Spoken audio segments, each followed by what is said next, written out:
Mo eskwela akong tata pero kay nagbaha man. Aw okay ra kay nakapapicture man tag vlogger.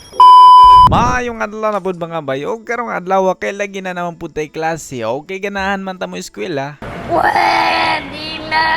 Og mao nang diri dapitan nagdigamo di taglutog kanon og lutog sudan. Okay aron dili ta malit lagi diri dapitan ni sayo-sayo taglakaw. Kaya lang pag-abot na to sa sapa nagka problema ta. Kay nagbaha unya ang bangka napagit sa tabok. Okay lagi Pinoy man ta aw dili kita mahutog solusyon sa mga problema.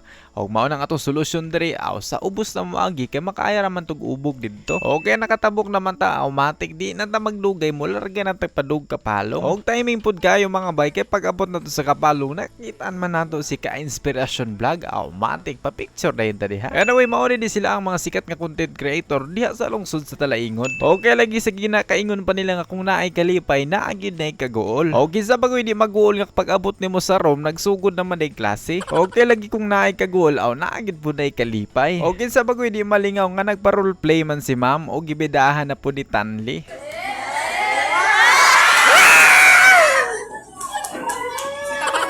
Og dili na ta magdugay diha mga bay kay lagi pagkahapon naa na pud tay symposium seminar sa kung anong gikinahanglan ginatong likayan ang ginadili nga siya kay wa nay lami kayo. Og pagkahuman gid sa seminar automatic larga din ta padulong sa balay sa atong classmate. Og kung mangutana kag bag-unsa ta didto aw maghimo ra gud tag project. Og kini di among project mga bay face painting din kanang piturahan nimo ang dagway sa mong classmate ba. Og mao nang diri dapitan nagpininturahanay nami. Og mao din ang outcome sa mong trabaho bay aw di po na basta-basta kay Spider-Man og Joker na. Og syempre shoutout sa nako si Lon J, Adelaida, Reggie Bustalinyo, Junalyn Waing og Elmer Resma. O kung gusto po ka magpa-shoutout, ay comment lang diha sa ubos. Anyway, atong goal mo abot tag 1,000 followers. Kaya kung mapaka-follow, baka naman. Alright, that's all for today's video guys. This is Glenn reminding you all to stay safe and see you tomorrow.